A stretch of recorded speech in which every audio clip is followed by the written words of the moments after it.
Hello, everyone. You're listening to You Got It with Warrior Woman 91. All right, gang, I know you've all been curious about the budding romance going on between myself and Spencer Klavan on Twitter, so I decided to bring him on the show so that we could discuss it in the most discreet manner possible, which is on a podcast that will be published to the internet for all to hear. But seriously, I'm super excited to have Spencer on the show today. All of that, of course, is nonsense. This is probably the classiest and most well-read guest that I've had on the show. So, Spencer, thank you so much for coming on. It's a delight. I'll try to minimize the disappointment, but my little heart is going pitter-pat to meet my internet crowd. All right. So, I just kind of wanted to jump right in. What are the current projects you're working on? Because I've seen back and forth. You've got like something going on with like your Isaiah project. Are there any other projects in addition to that you're working on as well?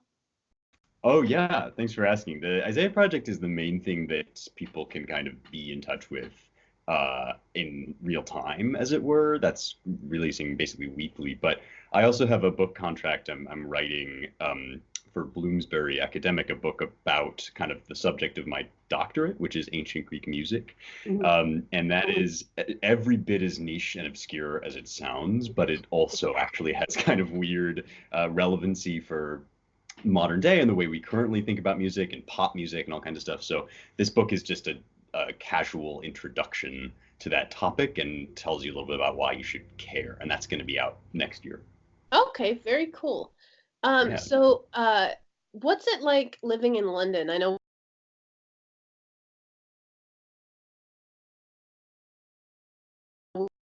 it's very different coming from you. I guess living in America and then moving to another country. It just sounds like it's a little bit of a culture shock, and I guess that's kind of the question that I'm asking is, was there any culture shock for you? Is it weird coming back after having been there so long? Yeah, no, it's a really good question because they like to say that London and or England and America are two countries separated by a common language because the obviously we all speak English, but there are all sorts of smaller, perhaps more subtle cultural differences that really make this a different country in ways that you might not expect if you just kind of go in breezily and think, well, I speak the language. And I think probably when I came over here, this is my fifth year here as an adult. I came over in 2014 to start my master's and then stayed for my doctorate. And I had before that I had lived for about 7 years as a young kid in London. So I think I probably had a particularly blasé attitude about it. I just went over and thought, yeah, it'll be fine. You know, I'm coming from America, but I know England well, and I really had forgotten all of the little things.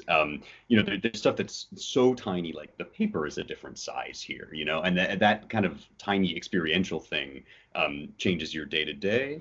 But then there are, I think, deeper kind of attitudinal differences in the way that we approach life. Like there is in general in the UK, and this is particularly true in Oxford because it's one of the oldest universities in the world. It's steeped in tradition. It takes its tradition very seriously. But I think this is maybe true more generally also for British culture, that there's a real kind of interest in social decorum and doing things right. There is kind of a right and a wrong way, often an unspoken right and a wrong way to approach, say, your superior at work or to dress for dinner. And all of these little social conventions that in the States, it's kind of cool to not care about. You know, it's kind of cool in the States to be a little bit more laid back and relaxed. And that, again, is a big generalization. But here, I think there's more of a sense that there's a right and a wrong. There's a kind of structure to social life. And yeah, there are pluses and minuses to that. Obviously, it can be kind of less fun to have to think so carefully about what you wear and what you do and how you speak. But on the other hand, it develops this really elevated form of life, and especially in special occasions when you get to really kind of commemorate your graduation or your birthday or whatever it is that you're celebrating. National holidays too. There's a real sense of solemnity to that I actually have really come to love, and the tradition is something I enjoy a lot. I mean, that's really interesting because I feel like probably the United States, because of our historic connection to Britain, we probably started off more so in that kind of a culture, and then gradually, as we've become our own country over the last 200 plus years, it's kind of, it's definitely moved away from that for sure.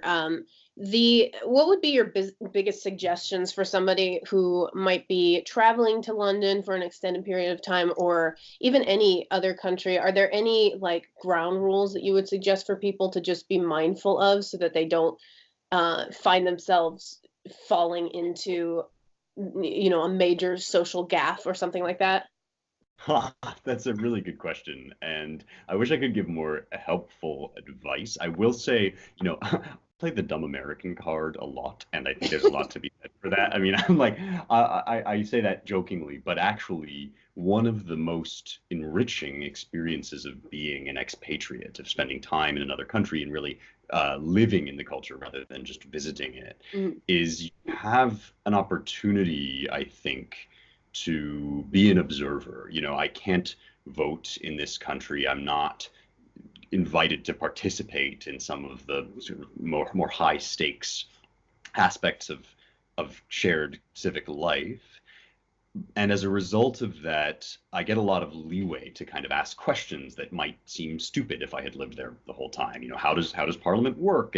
Um, and even more than in America, I think British culture is communicated through kind of gradual, habitual, unwritten modes of life. I mean, famously, are we, unlike us, they don't have a written constitution legally, but that goes all the way down to all forms of life that you really have to spend time here and ideally have been raised here to kind of get from the inside out what it means to be British. And so I think my major advice to anyone traveling over would be just think before you speak, wait and listen.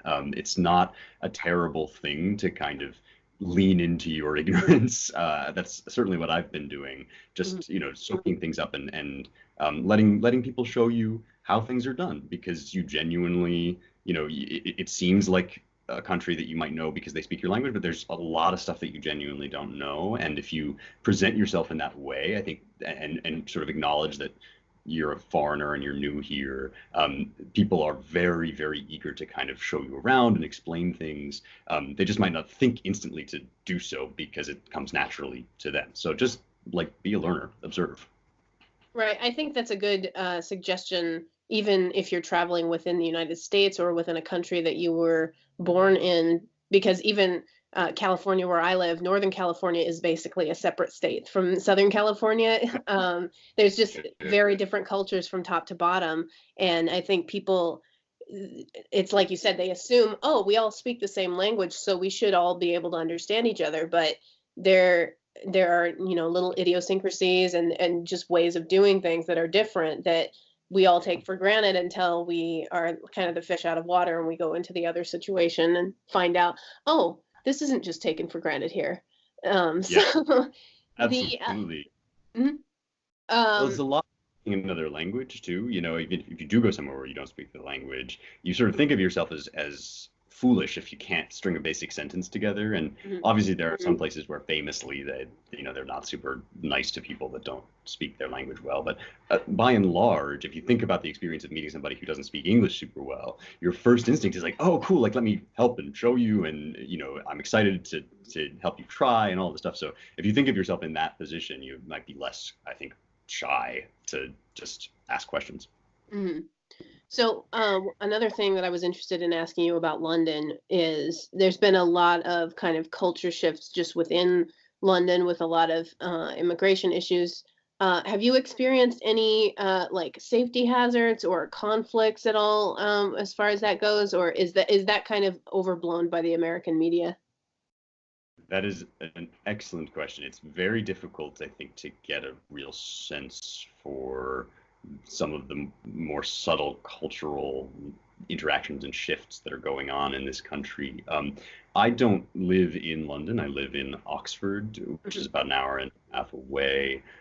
So most of my experience of London proper is, through visiting. I go on weekend trips and things. But some of the same questions and concerns are in front of Oxford, that are really kind of smaller versions of concerns that are live all throughout Europe. Obviously, there was a big migration crisis whose effects are still being felt. And of course, the Brexit debate has focused in large part on whether or not the UK wants to be completely open to foreign immigration, whether it wants to take some kind of limiting approaches.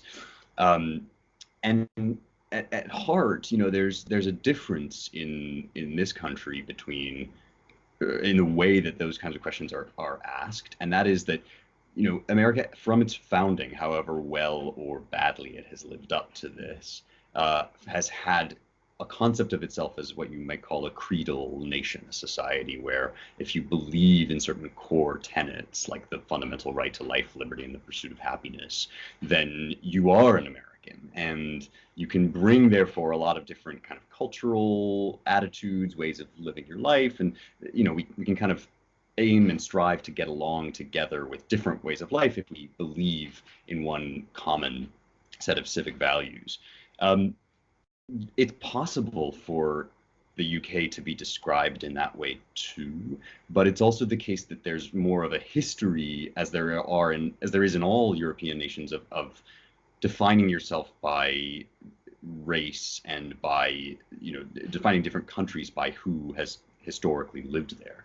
And so British culture, these kind of unspoken traditions, what we do on a Sunday afternoon, how the Church of England is threaded into the entire society. This stuff, it runs very deep and isn't necessarily amenable to just radical change. So obviously, many immigrants to Europe and to this country are Muslim immigrants, and there's been all kinds of concern in some circles about whether a large Muslim population can be fully integrated into British society without fundamentally changing the way that British society looks. And I think that you can have all kinds of views on those concerns, of course, but they're not fundamentally racist. They're not about hating people from other countries. They're about thinking about what it means to be British in a way that's more than just kind of vague gestures about, our national character of love and peace and tolerance. Well, maybe the UK actually has certain features that run more deep than that, and you have to think carefully about how to integrate people. That's all a very long introduction to saying this issue is very complicated. I have never experienced any kind of personal safety concerns. I do read news stories about especially ghettoized areas where it seems like there's a real problem with crime that maybe the authorities aren't fully reckoning with because of concerns about seeming racist. And I think that's a huge problem. And I don't think that the national conversation has really grappled with it yet in a big way.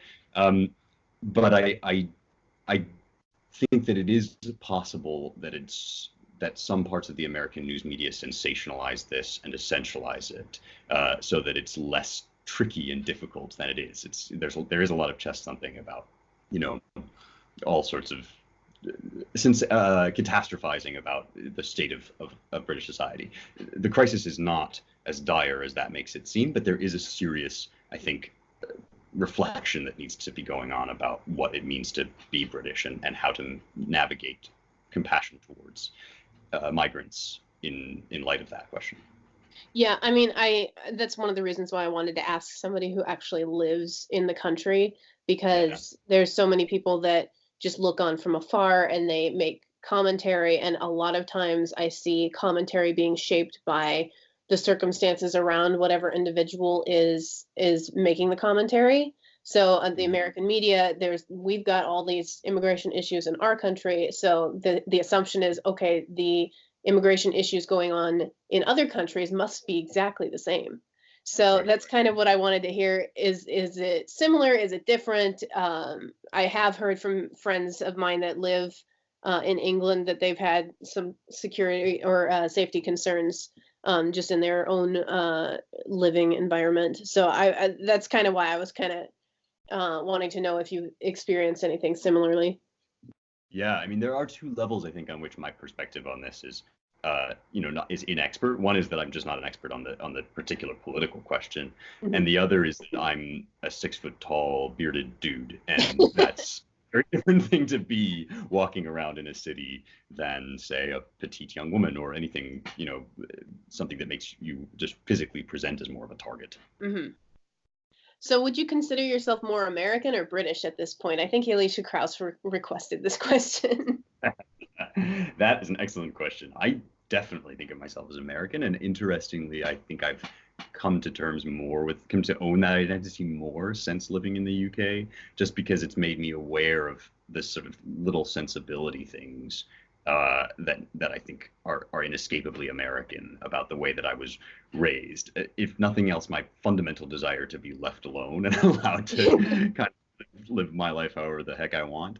Um, is there's something very characterologically American about that. I'm also moving back to LA at the end of this month, which I'm very excited about, and that still fundamentally feels like coming home. But Mhm. I've also really been affected by my time here. I mean, for one thing, I kind of think that people speak in full sentences here in a way that we maybe don't always in the States, and a little bit of that has kind of seeped into my own patterns of speech while I've been studying here, and I'm very appreciative of that and any number of other things about my time here. But um, I bleed red, white, and blue. I'm afraid.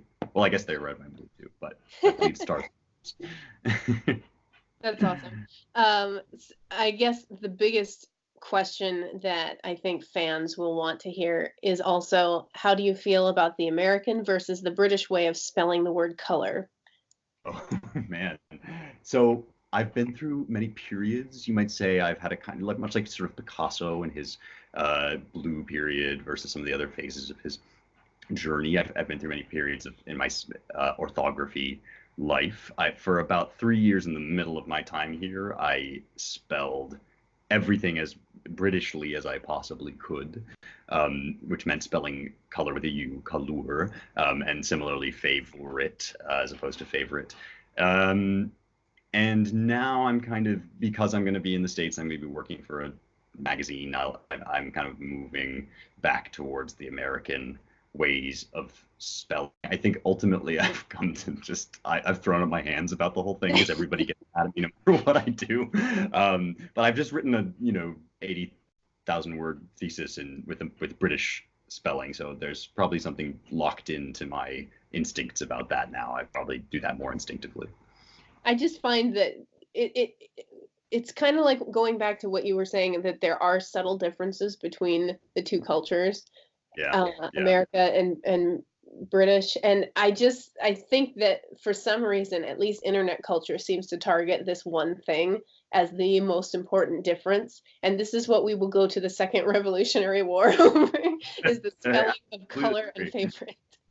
I know, I know. There are all sorts of other ones too. There's the pronunciation of the word herb or herb.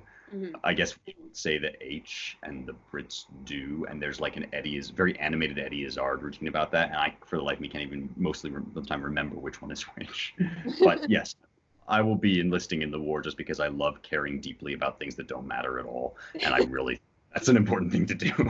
You sound like you're perfectly qualified to be on Twitter then. Yeah, that's right. Exactly.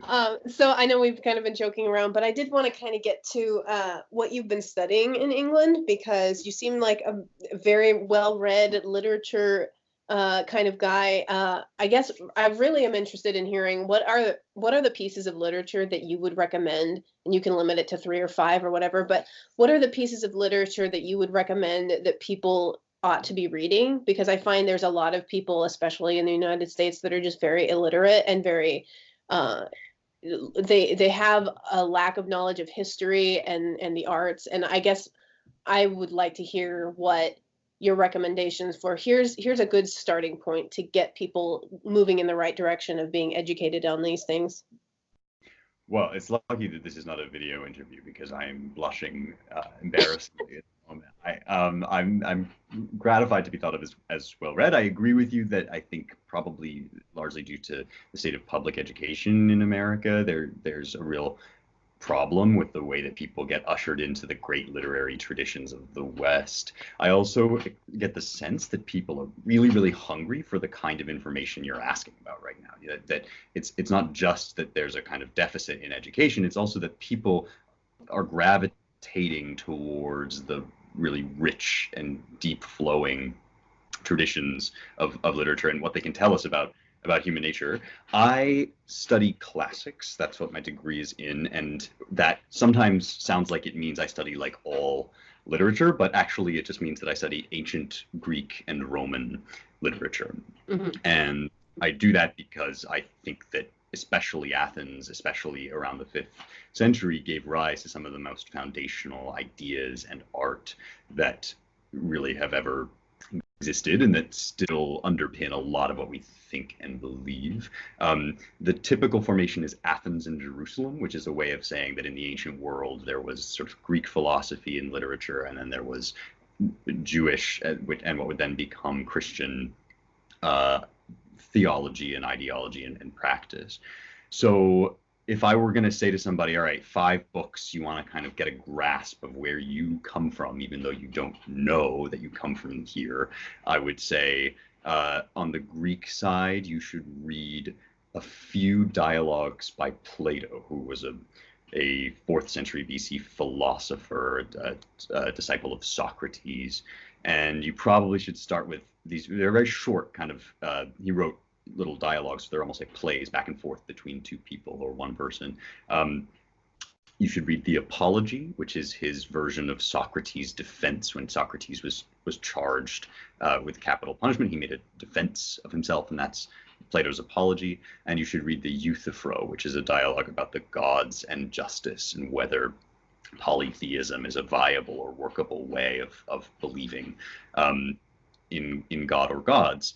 And so those 2 probably from Plato, and then the Iliad, which is a big long poem, unfortunately, by Homer, who was either one or multiple people. We're not actually sure who Homer was, but he created this massive epic called the Iliad, which tells the story of a certain period in the Trojan War, this big semi-mythical confrontation between what would later become the Greek peoples and the Trojan citadel of Pergamum.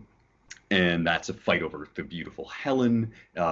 It centers around the enigmatic and powerful figure of Achilles, the semi-divine hero. It's full of blood and guts and gore and heroes and gods and all kinds of fun stuff. So I can highly recommend it. Read the Robert Fagles translation. It's very beautiful.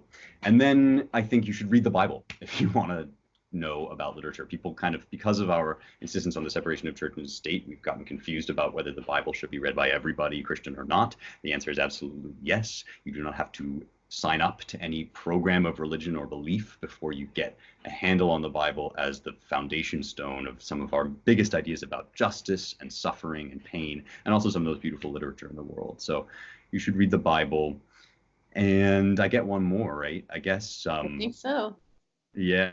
Wow. Well, I guess you should read.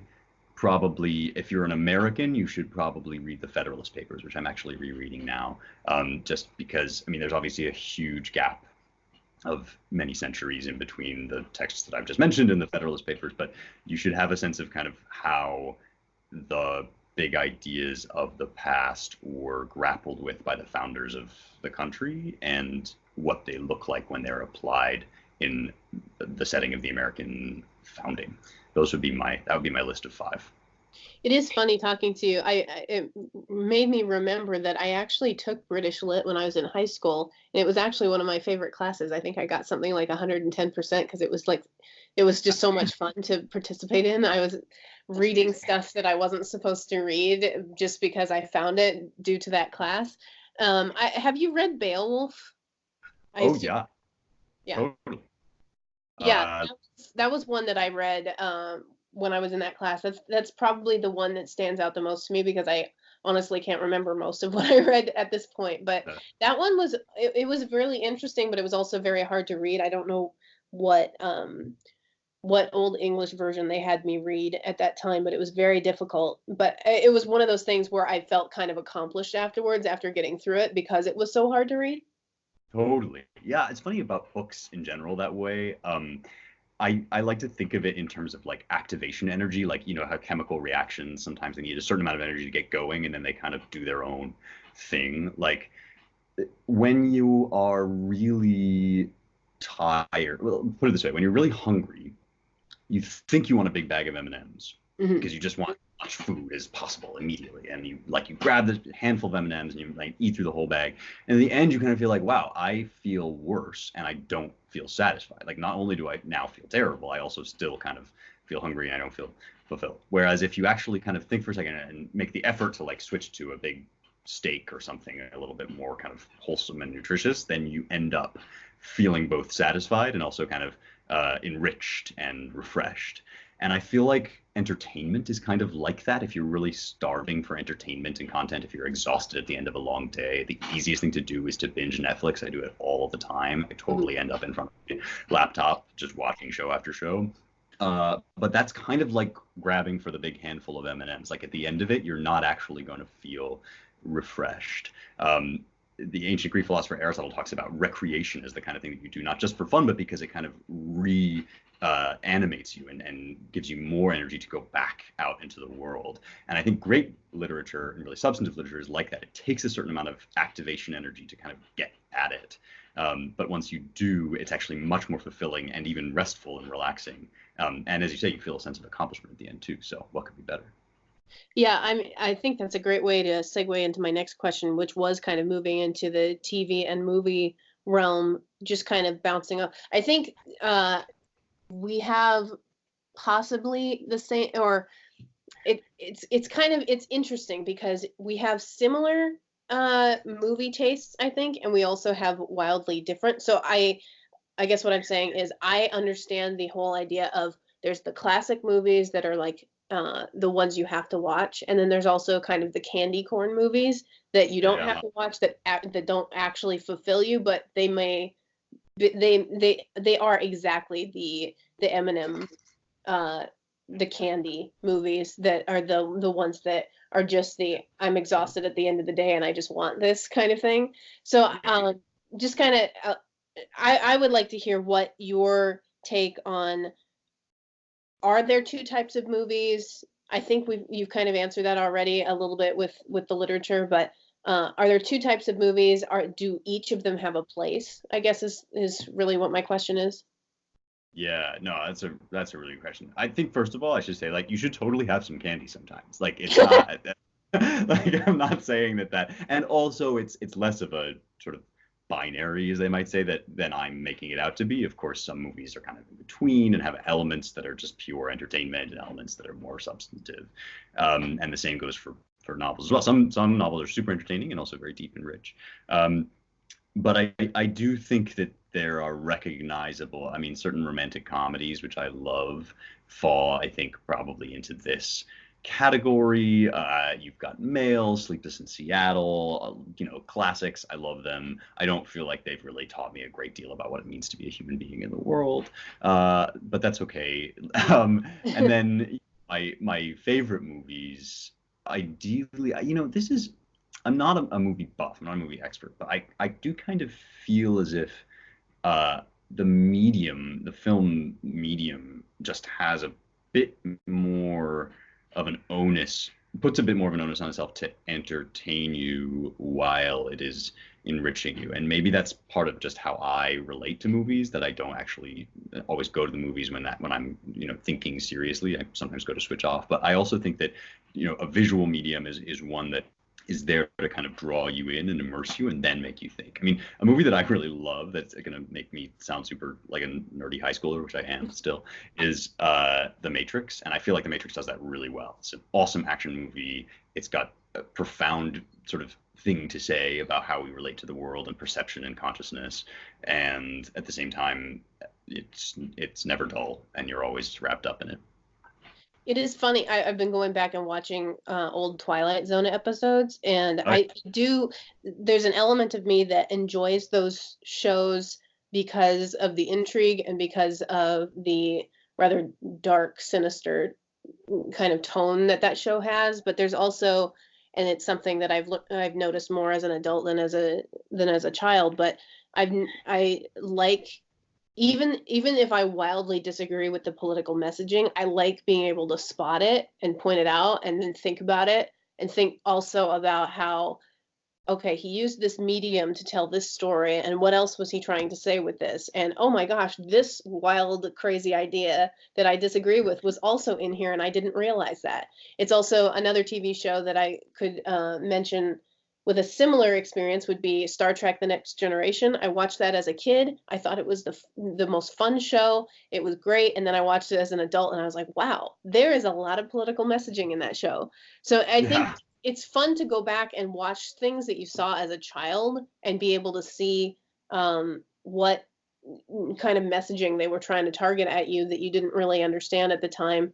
I think that happens a lot in a lot of these different movies. Always there's I think the qual or the characteristics of a good movie are they have the element that they did entertain you, but they also had Mhm. the element of education and or a certain kind of messaging. Even if I disagree with the messaging, I think it's a characteristic of a good movie that it did have a message that it was trying to get across.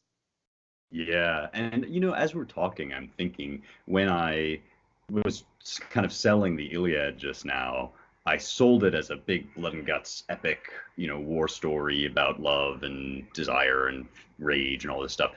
And the reason that I was doing that is I was trying to bring out the fact that even these things that maybe now take us a little bit more energy to get to, be, because they are so old and from such a different time in society. I think we it's easy for us to lose sight of the fact that they originally are entertainments. I mean, the Iliad is made up of a bunch of stories that people used to tell basically around the campfire, and songs that they used to sing about the great heroes.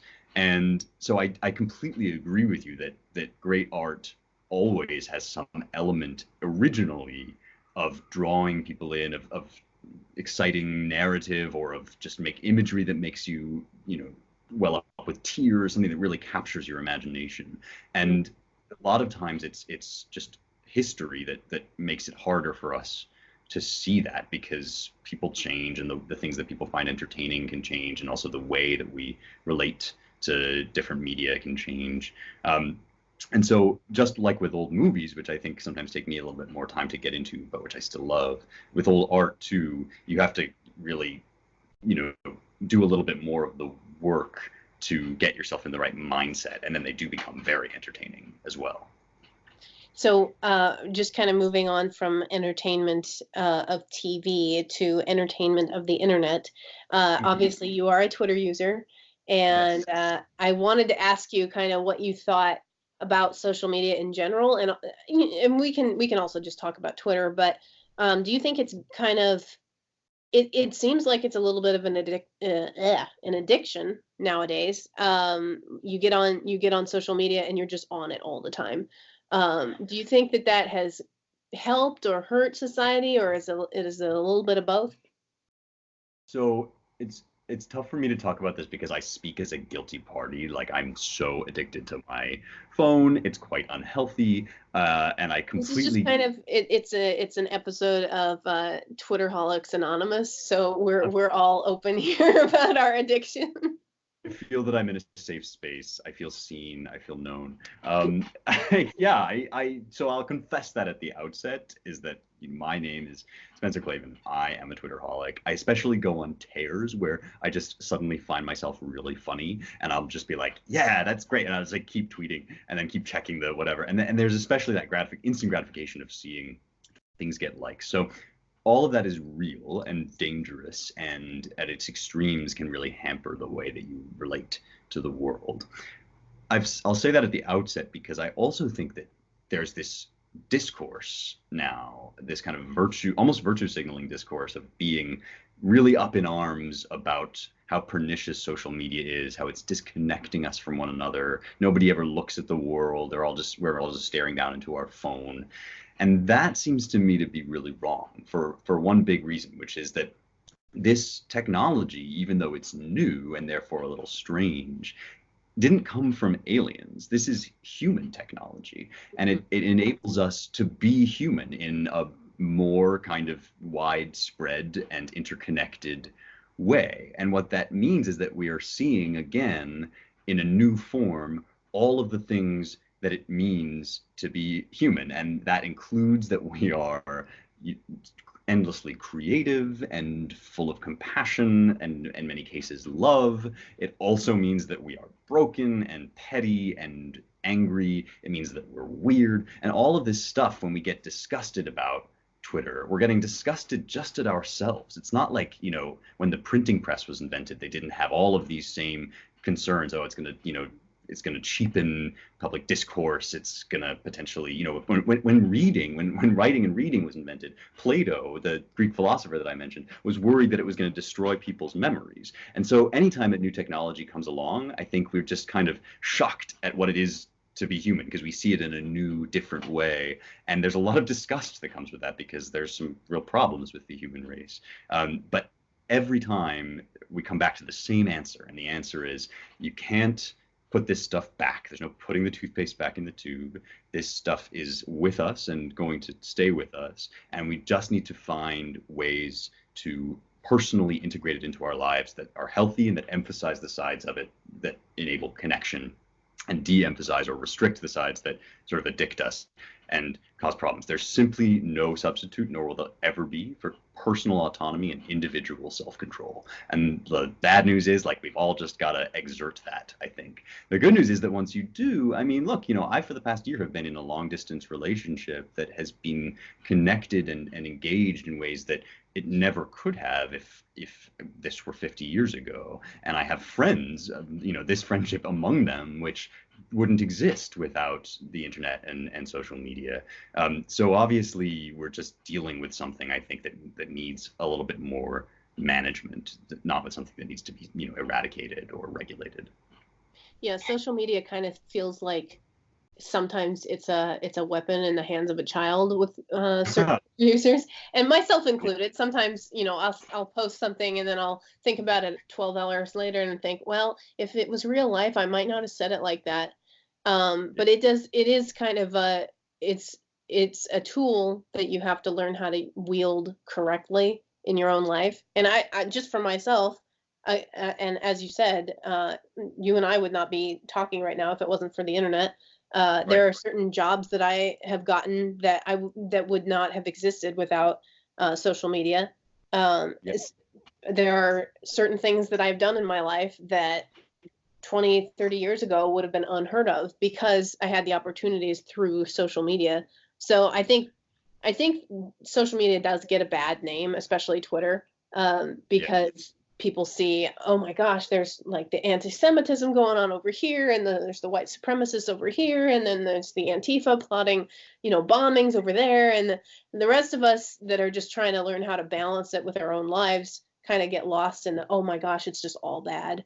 So I do like to put a little bit more of a positive spin on social media because it does tend to get a bad reputation because of all the extreme bad stuff. And it's a tool, and you have to use it responsibly, I guess.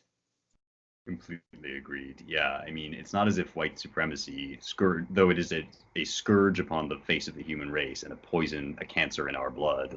It's not as if it came into being with the advent of Twitter. It's just that we have a new way of seeing it, and those who choose to have a new way of communicating it, and that comes with unique challenges, but it doesn't create the problem that human beings sometimes suck. Mm-hmm. So who would your top 3 people be to follow on Twitter? Oh, well, present company accepted, of course. I will just put that to one side. Whom do I love to follow on Twitter? I'm gonna give this sounds a little log rolly, but I do think that you should follow my sister, Faith Moore. She writes about Disney princesses, and she is just a ray of light in the Twitter sphere. She's somebody who does well, better than me, what we've been talking about, which is kind of managing the humanity of her interaction with this website. So that's a good one. I really, I mean, there's the whole sort of Daily Wire crew over there, which is also a little log rolly because my dad does one of their podcasts. But I do get a lot out of following Michael Knowles. I think he's very entertaining on Twitter, especially. And I also really like to follow people who do stuff that just is not at all part of my wheelhouse. So I've gotten a lot out of following Laurel, whose handle I think is Eluthingle, Thingol. And she's an artist, so she sees the world in ways that I just don't, and produces stuff that I never could, and I love seeing her stuff up there. So those are my three of the ones that maybe people haven't heard of. Those are sort of my three favorites. Yeah, I mean, Elu, I have to speak to her. She's got an incredible talent that I feel like would not be seen necessarily if it weren't for Twitter.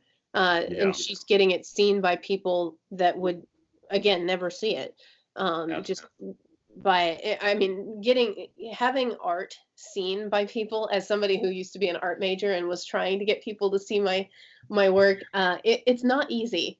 And so social media has really opened the door for a lot of people with a lot of creativity to be able to say, hey, I have these talents, take notice because you might need my services at some point. So yeah, I just have to commend her for being bold enough to put her work out there. It's really, it's quite incredible stuff. Yeah, amen indeed. That's a great point. All right. Well, we're running out of time for today, but Spencer, I just really wanted to thank you for coming on the show. It's been a delight, and hopefully once I get a little bit more of a studio kind of going, we can start to do some video calls and stuff. So I look forward to future conversations with you. It's been such a pleasure. Thanks, Kelly. Yeah, I look forward to that as well. All right. Everybody like and subscribe. All that good stuff. Follow Spencer Klavan at Spencer Klavan, I believe his handle is, on Twitter. And I will talk to you guys on the next episode.